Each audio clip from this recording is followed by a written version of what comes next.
Hi there and welcome back. In this episode I'm planning on talking about much of what I was in my previous episode, this time from a game runner's point of view.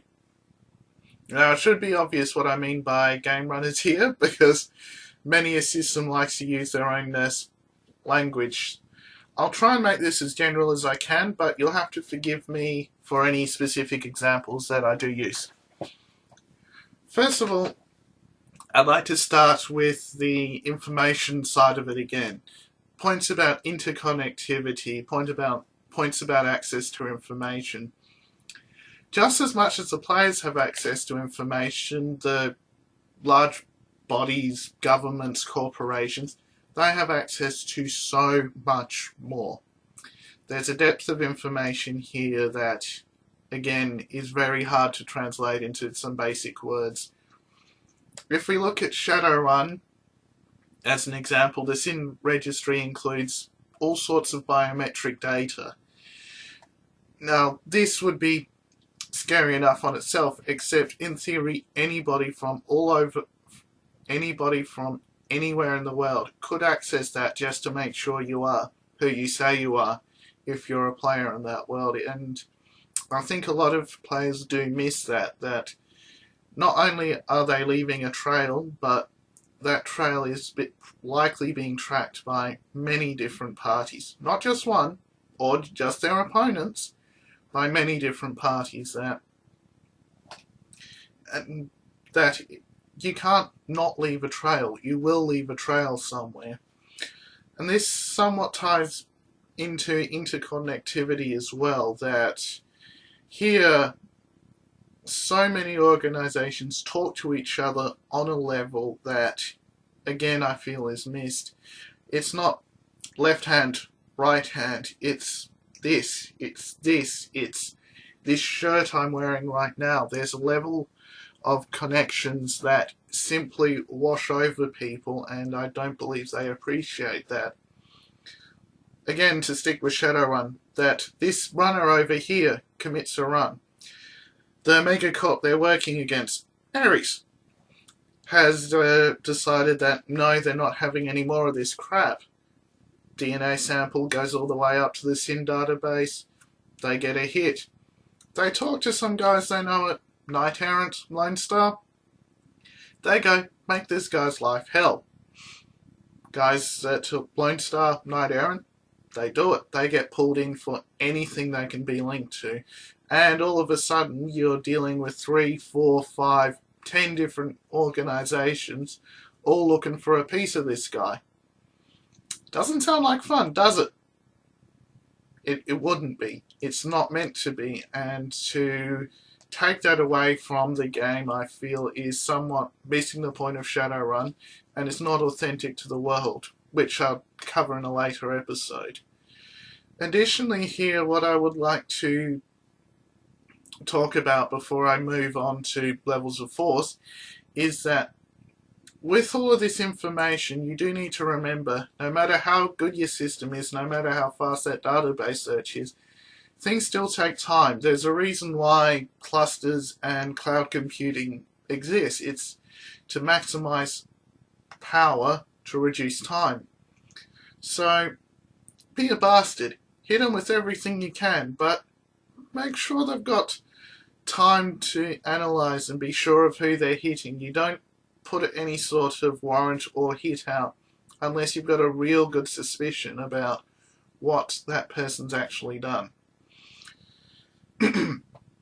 Now for a moment I'd like to talk about levels of force, and I believe this is another thing a lot of people get wrong on a core simple level. Again, while it does boil down to because an organization can, doesn't mean it should. It's separate to that. If we look at police forces all over the world, they don't always send in the SWAT team. In fact, when the SWAT team does get called out, I'd suggest it's a rare event because it's a massive level of force. It represents a level of force to that organization which is on some level fundamentally unacceptable. And I want people to note that word, unacceptable. That again, we'll stay with Shadowrun just to keep things nice and neat. That, you know, there's going to be a raid against a runner's hideout. You're going to send in some heavily armed guys. But on the same side, unless you've really got a grudge against him, you're going to want him alive. And you're going to want him alive to make sure he goes through justice, that he's punished quite severely considering the world, and he's seen to be punished quite severely in that game world. So people know not to run against this company as much as he did. Sounds fair? Sounds reasonable, right? Now imagine that same situation, except 3 guys went in, the runner in question doesn't reach for a gun and he was gunned down. Alright, yes, that sends a message. It sends a message that this corporation is willing to kill. And that basically, I would argue, means in the running community, it's open season. Ares has killed off one of our boys, they're going to kill off some of theirs. Where does it stop? By the game world, it stops when either the running community decides hitting Ares is way too hard and killing off their staff isn't working. And by staff, I mean ye old average wage slave, not security, not the guys who done it. They've already been killed off in this scenario, but utterly everybody. I'll let that sink in for a moment. Again, very much on levels of force. If you've worked near a military base or a highly secured area, that will have a perimeter. And you're told not to break that perimeter because we do shoot people if it's broken. That's fair. You're given appropriate warning that get too close, we're going to react. You work at a bank, you're not told do anything suspicious and we're just going to shoot you because you might be a bandit. That's inappropriate there. So do try and actually balance out what the most likely threat is against what the most likely level of reaction is. If it's just the average corporate office, why would they be packing a specialist team in full mils? Spec body armor? I'd argue they wouldn't. Make it a plot point. You guys have seen a military team go into this office and come out in suits. There's something going on. You want to check it out. On the same side, never try and undersell it as well. A lot of these settings, a really lucky guy or 2 really lucky guys will put down a character, gone. End of statement. Guys with guns on their hips might not be sharpshooters. They might not be able to shoot a silver dollar at 1,000 meters. On the same side, they can get lucky, and try and make that clear to your players that when the bullets start flying, you might have done something wrong. And if you haven't done something wrong, get out of there, because when enough bullets start flying, people start getting hit.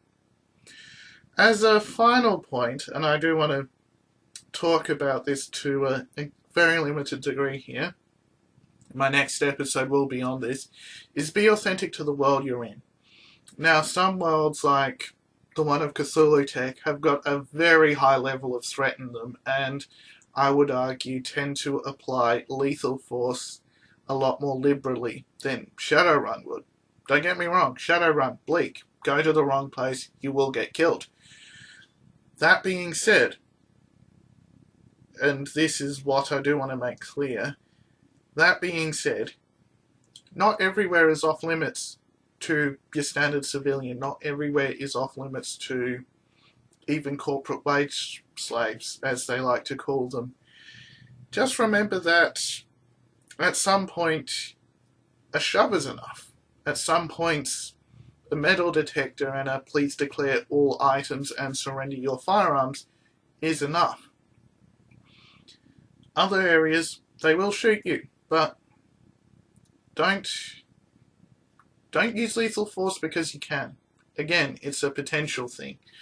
That the potential of force can be as much a threat and should be as much a threat as what what the actual force is. Don't say this guy's a sniper, say there's a sniper in the area, for example. Make people think about where that threat is and don't be too precise about it. Make the players work for that precision and that information. Make them work to subvert the security. As I've said to somebody, there's 3 ways to play Shadowrun. There's kill everybody on the way in. There's augmentations up to the wazoo and you're closer to a robot than a person. And then there's making somebody else do it. Out of all the 3, which one do you think works best? Making somebody else do it for you. With that note, I'll leave this video here and I will discuss authenticity in worlds in my next episode. And please forgive the voice and the coughing. It's the throat's a little dry and I've got a session this week. Thank you for your time and I hope you hit that subscribe button.